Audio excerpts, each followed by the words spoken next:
It's me, Pete O'Shea again. I'm so glad to be back with you here. And I'm so glad to be back. My buddy Jodi Salisz is here right now, the author of this amazing book, Into the Mind. The elusive dance of joining one to another. Jodi Salisz joins me now. How are you? I'm great. So good to have you back. The first interview was so powerful. It was so intense to hear what you had to say that I want more. I want more. And that's what you're going to want too when you're looking at the book. You're going to start reading it. As I've begun reading it now, it just pulls you in. And you want more. You can't get enough of this book because it's so real. It's so down to it's so what's happening. It really is. Everywhere. You know, there's a huge problem. Let's start right from there with this. The main reason that this book is valuable to somebody is because there's a huge problem that we're facing right now in this world. This earth we're in is inhabited. I mean, absolutely overwhelmed with demonic presence, Absolutely, is it? yes. Talk to me about that, how bad it really is. People don't understand how bad it is. Oh, man. It's, no, you think that people are normal everywhere around you. You think there's good in everybody, and there certainly is not. And you really have to keep your guard up because they're everywhere that you look. They're everywhere that you look, and they come like that wolf in sheep's clothing. They come so sweet. They come so opposite of what you would expect a demonic presence to be. Yeah. And you get lured in. You get suckered in. As you say many times in this book, that happened to you, and it's happened to all of us at one time or another. Yeah. I just got finished having it happen to me. You don't see it coming. You don't realize it's happening. It's so subtle. Mm-hmm. It's so underneath the currents. Exactly. And it just comes out a little at a time, and you never see it coming until it's too late. And that happens to everybody. It's a universal theme in that the demonic presences of this world and those who are under the captive spell is the way I like to put it. Right. There are many who are oppressed and possessed by the devil. And they prey on the rest of this world. And they're people that you are your friends, they're your neighbors, they're your boyfriend or your girlfriend. They're the person you thought you could trust with your whole life. And it's a huge problem. What's the solution to that problem? The solution is to get educated before you meet the person.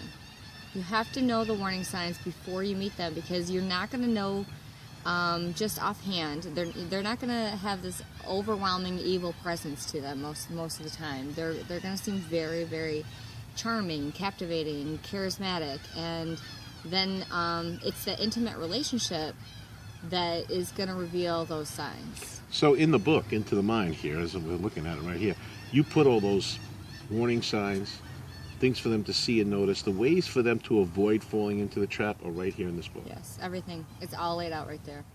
And so we also have choices in this world. We can believe that there's real demonic presence, or we can just laugh it off and suggest it isn't there. Bury our head in the sand. We talked about that in the last interview. That's what too many people do. Yeah. And therefore they're not even aware. So again, this book is a guide for them on how to avoid being taken. How to avoid being a pushover and being groomed. You know, one of the things you just said too that really hit me was that they come with so much love. Okay? The person whose ultimate goal is actually to destroy you Absolutely. arrives and gets you into their lair, so to speak, with a ton of love. Yes. What seems like love. And one thing that I've recently realized is that so we live in this world of everybody's in their phones, everybody's watching TV, and they're in technology, and they're on their computers, and all the social media, and all the technology that's around us. That we're not developing these real relationships anymore. I mean, we have them, but they're not as prevalent as they used to be. Yeah. And so it's much easier when you meet somebody who's giving you all that extra attention and all that special, those feelings that we need with the human companionship. So it's safe to say then that the rise of social media, the rise of, again, the cell phone and how much you can do. My cell phone, I can bake a potato, and I landed a plane yesterday. I landed a plane yesterday with my cell phone, okay? It's out of control, and therefore that actually makes it easier. That becomes that groomer or the preying person's playground to go and exploit more people. Yeah, exactly. And I actually have a chapter in there. It's called Internet Persona because it's so much easier to captivate somebody with a written word. They don't even have to look you in the eye. They don't have to, it's all the written word and how we can easily groom somebody before even meeting them. You can manipulate your own story. You know, we hear that all the time. They're on the dating sites, and then the person never looks like what they say. Right, it's called and catfishing. Yeah, catfish, and they tell you, because you're digging at the bottom, right? Catfishing, right? and it's so much easier to make an elaborate lie of who you actually are. And again, you go through that in the book over and over again. You found yourself being a victim to that type of person. You had a vulnerability. You had a look of, I'm a pushover. You were nice. You were sweet. You were quiet. You were the kind of person that was easily exploited. Yeah, exactly. I wanted to be able to trust people, and I used to think that why shouldn't we be able to trust people? And I'm going to believe this person at face value because they're a human being. When I never should have. You need to get below the surface. Below the surface is what you're going to get when you get in this book. I'm captivated by the stories that you told, your personal stories. I love how much you put of yourself into this. You weren't afraid to share how many times you kind of screwed up or how many times you got taken, Mm-hmm. And because of that, though, each thing you learned, you also put in there, too. Mm-hmm. And it was quite a process, quite a learning process for you to be able to write this book. So Absolutely. As you're living these things, at that time, you didn't know they were going to wind up being a book, but now you can go back and recall all of them, see them with new eyes, the eyes that you now have from the full journey. And now you're able to put all this together into one comprehensive book that really explains what the demonic presences are in our lives, and more importantly, what to do about them. The solution. Exactly. Again, we know the problem, but what's the solution? If we don't have a solution, we can talk about the problem all dang day. Right. But we have to know there's a solution, and the solution lies right in here. Mm-hmm. And all of us have faced it. All of us has been through it. I want to go through some of it here. There's a couple of things that really I love your chapter titles for starters, and I want to talk about that. The next chapter that we were up to is chapter 4. You talked about, here's the title, Groomed and Extorted. Wow. I mean, when you just read those words, those are powerful words. Mm-hmm. Those are crisp action words. Groomed and extorted. That's really what it felt like. Yeah, every part of me was extorted too. So they groom you by molding you how they want you to be and how they want you to act and think and talk and maneuver through life. But then they extort everything from you. So whether it's money, and that's very common. It's joy, it's laughter, it's peace. They extort all the good things from you, and then you're left with this shell of who you used to be. You have no idea how to find that person again, and you don't recognize yourself. So remember, there was that old movie, Invasion of the Body Snatchers, and they came and sucked everything out of the person, the nutrients, everything they took from them. They took everything that was good from that human being and left just all the carcass, all the bad. That's how it feels. At the end of it, I was so completely mentally destroyed that I had no idea that I'd ever be able to find myself again. Because I felt like he did. He sucked all the life out of me, and all the good and the love and the trust again for people right out of me. I love how you call him Romeo in the book. That's good. I like that. I mean, that sets it up. They know who we're talking about at this point. We know we got a Lothario here in our stands. So it works in both aspects. He's Romeo because he gets you by being Romeo. But then it's a sarcastic Romeo for the rest of the book. Exactly. Sarcastically, like... And that's beautiful. The sarcasm works so perfectly there because you're just saying this... He really isn't. He really isn't. Exactly right. The ego of all egos is chapter 5. Tell me about that. So...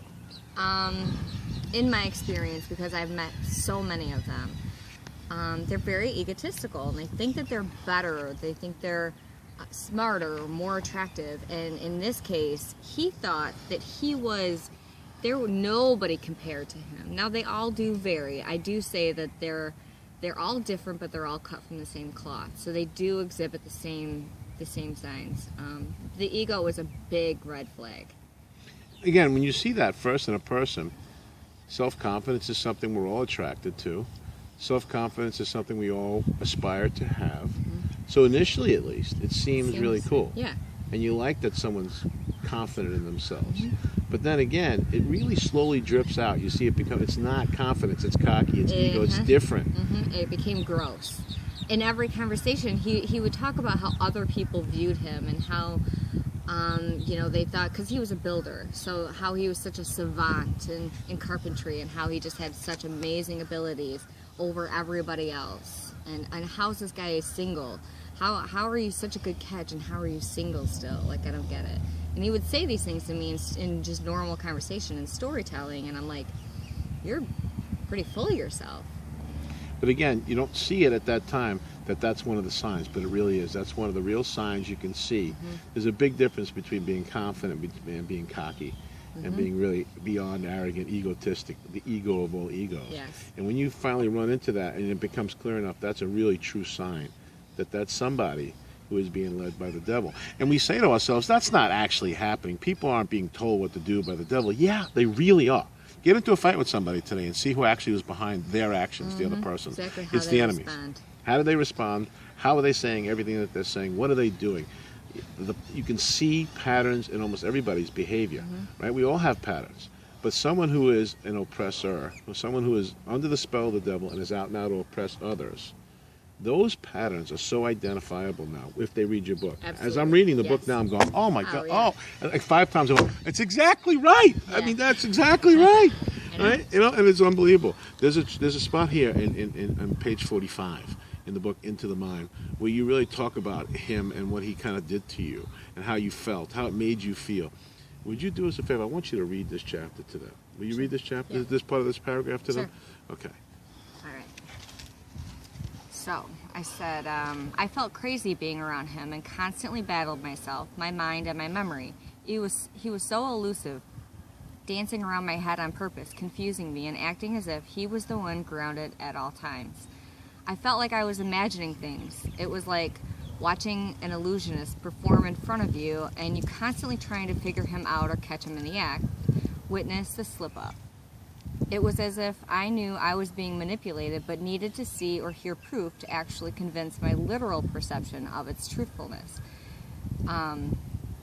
It's like the song by the Goo Goo Dolls that says, I thought I lost you somewhere, but you were never really there, never really ever there at all. You think you've built something real and substantial with this amazing actor, but everything between you is fabricated on lies and trickery. Wow. That surmises it pretty good, doesn't it? I mean, for what so many people go through, as they were listening to you read that, they were all nodding their heads. So many people going, wait, that's exactly how it feels. How do you feel now looking, as you read that, and you're looking back at it from it's already happened to you, does it still hurt? Is there still pain there? No, I've healed. I've figured out how to heal with physical healing, like something in this world. It's natural products that I've found that have helped me heal completely. However, looking at that now, I just think about the confusion that he caused my mind over and over and over, where I just constantly being going, why are you saying these things? It doesn't make sense. Or you're saying things that I know are not true. And I'm looking at you like, what? I'm so confused all the time. Why are you doing this to me? And it seems like you're doing these things on purpose. And now, looking back and meeting others like that do that, I go, the devil is the author of all confusion. And when you're feeling these things, and you're constantly like thinking these question marks in your head, and you're constantly wondering, are you crazy, or is he doing this on purpose? He seems like he really loves me, but he's confusing me on purpose. Those are other red flags. I like the beginning here of chapter 7. I want to read this little piece because this is powerful to me.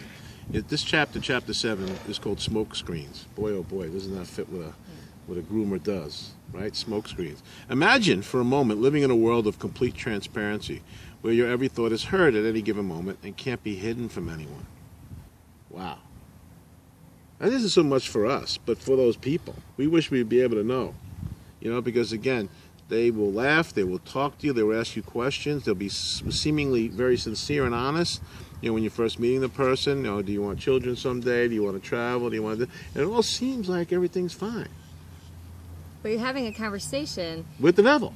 Yes, but being able, it would be amazing if we could see into their head and go, oh my gosh, like this person is twisted, like, and be able to run away, just based on reading their mind. It would be amazing because you could easily run away from all the bad people. Exactly, because they do put up smoke screens. So, but in the book here, you detail each of the times where you got smoke screens, where you got groomed, where you got extorted, and then now, with perspective, being able to go back, you're showing them how they can avoid these pitfalls, how they can at least do the best they can to see inside that person's mind and see what's actually going on. See the evil that's right underneath. You're exposing that once and for all here with this book. How does that feel, knowing you're going to be able to help a lot of people who won't have to go through what you went through? That's exactly what my heart is for all of you. Every single person in the world that wants to better their life and get the best out of this life, this short existence that you can. Run away from these people, because they can't be changed. They can't be fixed. Counseling can't help them. Pills, medications can't help them. There's something missing, and they will hurt you, and they will continue to hurt you until they've taken everything from you. There's something missing, you just said, in their lives. That's the common denominator in all those who wind up being either oppressed or possessed by the devil. There's something missing, a void that then he fills. And most of them, at least initially, they're not even aware they're under that oppression. Now, at some point, they do become aware of it, and they don't want it gone. It's easier than thinking of feeling for yourself. Right. It's also an easy get out for anything you do wrong. It's an easy justification. I didn't do it. Yeah. You can literally say, right, how many times, the devil made me do it. You know, right. You can actually hide behind that. And they do. These groomers have no conscience whatsoever. Right. Because in their mind, they're only just doing what they're told. They're not actually doing it. They actually begin to believe that. Oh, yeah, and if you talk to them about these behaviors, they really don't think that there's anything wrong with them. And they'll fight to the death and like, no, I'm great, everything's good, my intentions aren't evil, they're not bad, and I'm not hurting you on purpose. And they believe too, or that here's what they don't. When you could say to them, you just did A, B, and C, they don't even know they did it. Oh no, because so many times I've gotten into arguments with people like this, and I'm like, I'm calm, I'm not attacking them or their person, but I'm like addressing the things that they've done and said to me, and then they can't even acknowledge those things happen, and they flip it on you every single time. They're constantly pointing the finger at you. And sometimes they're not aware they're doing it. Sometimes they are, but they've got to put up the next smoke screen to hide what you just exposed. Yeah. And then when that happens, you're constantly sort of chasing them into a corner, but they're always able to get their way back out of that corner. Well, then they're chasing you back into this corner. Because they know what to do. They know how to turn it around on you. Okay? And when they're doing that, again, it's total oppression from the enemy. There literally should be strings coming out of them. At that point, they are nothing but a puppet for the devil. And people don't want to hear that, Jodi. Right. They don't want to believe that that's because it's too scary to think of that it's actually true. If that is true, we're in big trouble. Yeah, we're screwed. Because if I can allow somebody to pull the strings, like I'm their personal marionette, and I say that in there multiple times, that they're the puppet master and I'm their puppet, and you're helpless because eventually, because they break you down so severely that you really don't have your own ability to control yourself. In the back of the book, you write, this book is not just about the one subject. It's comprised of layers of stories, examples, heartfelt outpourings, pain, passions, and specific teachings designed to guide you into a journey wherever you are. So again, this is you've poured out everything about yourself, what you went through for this. Literally, just putting yourself completely out there for the hope that even if one person gets help from this, if one person can avoid what you went through, then it was all worth it, right? Yeah. And they don't understand what they're encountering. They have no idea on a day-to-day basis that the person they're in love with, or that they work for, or that they're buddies with, that they spend time with, they give money to, they do everything for that person. They have no idea that that person is actually a contract agent for Beelzebub himself. It's frightening to think how much that actually goes on in our world. It's everywhere. And that's why they really need this book. All right, you really need this book, okay? Because this book breaks it down. Everything you went through has a purpose now. It didn't have a purpose when you were suffering. And it seemed like you were just being picked on. Oh yeah. I'm like, what is wrong with me? I can't escape these people. Sound familiar, anybody? Stupid question. Put your heads down. Of course, everybody understood that one. Because we all been through that one. And you had no idea then that you'd be able to write this book and be able to put this all together. But now as you look back on it, we talked about this a little bit in the first video we did. Your entire life has been a training class for writing this book. And putting all this together in the ways that you put it. Again, captivated and captive at the same time. The way you broke it down.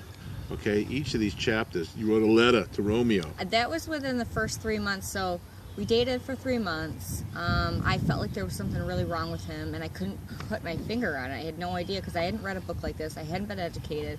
I think there's something wrong with him, but I feel like every time I go to defend myself, he's attacking me, or he does in little ways, and then it becomes these big fights, and then he makes me look like he's the one tolerating me, and I'm the crazy one.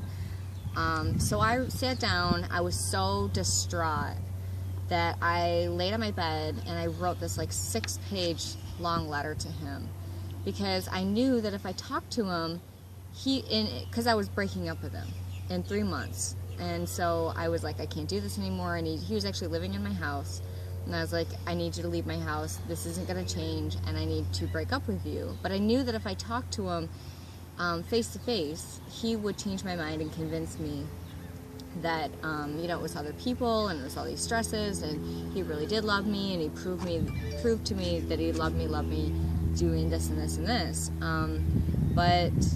So I wrote that letter to him, and I came out of the bedroom and I handed it to him, and he's just like, what is this? I'm not going to read this. Just tell me what it is. And actually, he was such a good actor that for the whole first 3 months that we lived together, he was a renter at my house, actually, is how I met him. I didn't even know that he couldn't read. He was dyslexic. He couldn't even read. Wow. I didn't even know that in 3 months' time. Wow. And what's interesting, I was reading a little bit of the letter here. You said to him, I still love you. Mm-hmm. I do love you. Mm-hmm. And I do want a future with you. I do want to be with you. But, you can't trust him, though. No, I thought God made this perfect person for me based on who I was, my past pains and heartaches and everything, and needing a strong man to take care of me and protect me. I thought God made this perfect person for me and set him into my life. How much does your faith go into the making of this book when you're writing it? How much are you talking to God while you're writing this? God and I wrote this book together. I prayed every time I'd sit down to write, because I didn't want this to be about me. I wanted it to be focused on God and what his messages are for the world. So all of it. I couldn't do this without God. Wow. Romeo at one point rents himself out as a rent-a-husband. He talked about that as a side business. Yeah. Mm-hmm. Sweet kid. Wow. Like for all the single women and stuff out there that they need something fixed in their house, and they could just call somebody like a fix-it guy, but he's basically a rent-a-husband. All right, we talked at the beginning of this video about a problem and a solution. The problem that we face in this world is spiritual warfare, an intense amount of it. And it goes unnoticed, it goes over our heads, it destroys, it's wreaking havoc on every aspect of American life, of life in this world. Mm-hmm. And the solution, again, is to know the warning signs, to understand what's happening, to see it in advance and be able to run from it, which is what you're telling them in this book. That in here is the game plan for how to avoid spiritual, destruction. Mm-hmm. All right, but now, having said all that, there's still a problem as far as people wanting to pick up the book and read this book, because they're afraid. Jodi, people are afraid to know the real truth, even though that truth can save them so much anguish, can save them so much pain. Mm-hmm. They'd rather stick their head in the sand and believe it to be not true than to face it once and for all. Right. So the problem, again, is that people are afraid to know what it is that you're telling them in this book. And they think that they're not going to be affected. They just are simply not going to meet this person. They are. So what is the solution to that? How do we break down their fear? How do we let them know that, look, once you get it, here's what I will tell them, and then you'll tell them what you want to tell them. I had initial trepidation reading it. You don't want to know some stuff sometimes, right? But each time I did, each time you revealed something new to me here, it gave me a sense of comfort, a sense of peace. My fear slowly dissipated. And I was gotten to the point where I looked forward to what were you going to say next, because, okay, these are going to be handy guides. I got these little tools now. I got my toolbox to protect me against spiritual warfare. So that's why I would tell them. Why would you tell them? Tell them, look, don't be afraid of the content here. Jump in and make a difference in your life. What would you tell them? Same thing. It's all these messages in here are urgent, and I think that it's actually because you can forget. I think it's important to brush up on it again and reread it. And then also to be sharing these messages with everybody that you know and love, because you don't want them to fall victim. This is more of a life textbook than it is a book even, because again, it's a reference guide to keep going back to and to keep sharp. You got to keep yourself sharp. Spiritually, we don't keep ourselves very sharp. We don't. Nobody really does. Not enough. We can't. It's hard. We think, we don't have enough time. I haven't prayed today. I forgot to do my devotionals. I forgot to get in the Word, or, focus on God, and then that's how the devil slips in. The second we stop focusing on God, the devil slips in. Not like, he'll just do it if he feels like it. Oh, yeah. The second he sees that you slip, he's coming in. Yeah. And he's going to come charging at you with everything he's got. And he's like, I always say this about the devil, he's like a football coach. He studies the game film of you. Mm-hmm. Oh, and he finds all the weaknesses. Oh, we can definitely do that. Oh, we can do, And for each person, those weaknesses obviously are different. But the enemy is so maniacal that he studies you. And he knows the weaknesses. And he knows who to send, which groomer, which prowler to send based on what your weaknesses are. And those are going to change throughout the course of your life. So again, it keeps changing, but the goal is always the same, just to attack, to destroy the author of all lies, the author of all destruction. Okay? And that's what it is. He can do that for each of us. And there's a lot of people who don't want to believe that to be true. I'm strong, I'm in the Word, I'm good, he has no power over me, but yet you're leaving yourself wide open if you're not really being spiritually strong. And if you're not reading this book, you're leaving yourself completely wide open to all kinds of spiritual attack. They need this. The playbook of how to stop it is right here in this book. You've spent enough time being afraid. You've spent enough time being in pain. You've spent enough time saying, oh, woe is me, and I can't, and why? And how come it keeps happening to me? And why does this hurt so much? And why did they lie to me? And I thought that person loved me. Yeah, I know. It happens all the time to all of us. It happens every single day, much, much, much, much more than anybody's willing to let on. Mm-hmm. But Jodi's been through this, and she wrote a book about it. She poured her heart into this book so that she could help others. She's got a tremendous heart now to help others and to give back and to make a difference. And she's doing that with this book, Into the Mind, the elusive dance of joining one to another. Jodi, give them one final thought, one big nugget from the book that they could take away today and say, you know what, now I absolutely have to run and get this book right now. That makes me think of, what are you limiting yourself with? If you fall victim to this kind of person, and you give up years of your life to them, how is that drastically going to change you, the people that you love, and the course of your path on earth? Yeah, you can get back some time. You can have another chance. You can break free of that oppression, okay? And you can, once and for all say, I'm worth more than that. I deserve to be treated better than that. I think the root of it is in self-esteem or a lack thereof, don't you? Mm-hmm, mm-hmm. And so you think this is all I deserve, this is what I'm entitled to, this is what I'm supposed to have happen to me. Yeah, lack of belief, exactly, that you're meant for something great, or that God does have a purpose for you in your life, that you matter. I mean, you do matter. Everybody matters. We all have a purpose and a path, and don't give it up to somebody who's going to hurt you. I'm going to take a line from my buddy Bobby Petrocelli.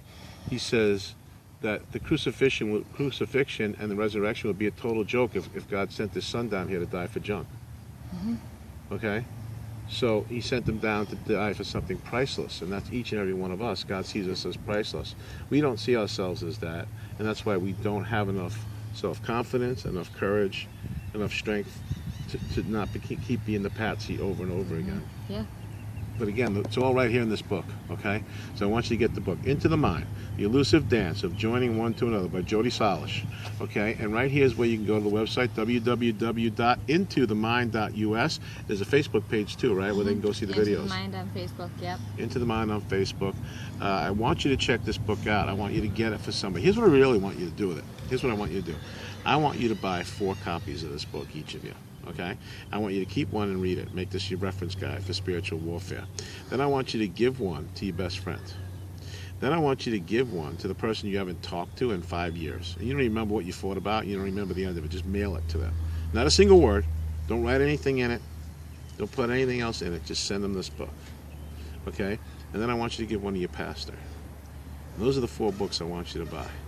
Okay? I want you to give one to your very, very best friend. I want you to keep one. The person that you've got a grief going with that you don't even know why. And then to your pastor. And let's see what happens 30 days after those books are given out. And if you can chart change there, you can see for sure what we already know, that this book works, that this book can make change in your life. Powerful, really good, lasting change where you can come out of this and you're no longer a victim. You'll see the changes yourself. So that's what I want you to do. 4 copies of the book and give those out. Watch what happens 30 days after those books are given out. Contact me. I'll give you a discount. If you buy more than one, I'll give you a discount. You see that? That's a perfect deal, okay? And we can help people with this. Jodi's doing an amazing work with helping people. I like your heart to serve. I like your desire to give back, Jodi. That's important, all right? Now, you could easily have said to yourself, I've been through the ringer already. Enough. I can't do anymore, and I want to just be left alone for the rest of my life. You could have easily said that, and nobody could have given you a hard time about that with what you've been through. If you read this book, this girl has been through quite a lot, okay? Quite a lot, all right? And easily you could have just said, you know what, I'm free now and I just want to be left alone, live my life quietly alone. Leave me be. Yeah. But you didn't say that. I wanted to. I wanted to forget. I wanted to move on and heal and not remember this and not relive it over and over for the sake of this book. But I knew the mission was too great, and then and God knew that I needed more examples, so He gave me 2 more while writing the book. And so you have lots of different kinds of people in here as well. You're still kind of going through it right now in your life. It's still not over yet for you. You're still having an issue of that kind. Yeah. It's not over for you yet. Yeah. I just got out of a relationship, another one, and realized that he was harming me too. Okay, but this time at least you had the knowledge to be able to get out in front of it. Yeah. And so you're proof positive also that the book works. I saw those warning signs. And like you're going through it and you're thinking, is this person evil, or is it all in my head, or am I imagining these things? But they were clear as day, and I exited it as well. This is a mission, a movement, a vocation for this young lady. She is all in to make a difference in people's lives. She's taking all her personal experiences, especially the bad ones, and she's putting them out there. And she's showing you how to avoid those problems yourself. And she's going to make a tremendous difference. I see this as a worldwide mission. I see this as, because it's so universal and so many people need it, Jodi. So I want to tell you, I'm really proud of you, buddy. I'm really super proud of you. Okay, it takes a lot of courage to do what you're doing. And again, it takes a lot of dedication and fortitude, and you're in, all in. Mm-hmm. So guys, go again to the website, intothemind.us. Look on the Facebook page, Into the Mind as well. Tuesday night tonight, 8:30. Each next couple of weeks, we're going to run some videos. We're going to keep telling you more and more about this. We want you engaged in this. We want you to reach out, ask questions. If you ask questions, we'll answer them during these videos. We want to show you once and for all that you don't have to put up with it anymore. Okay? You don't have to put up with it anymore. You deserve better, right? They deserve better. Yeah, they do. You deserve God's best. You deserve God's best. What a great way to end it. We'll see you guys next week.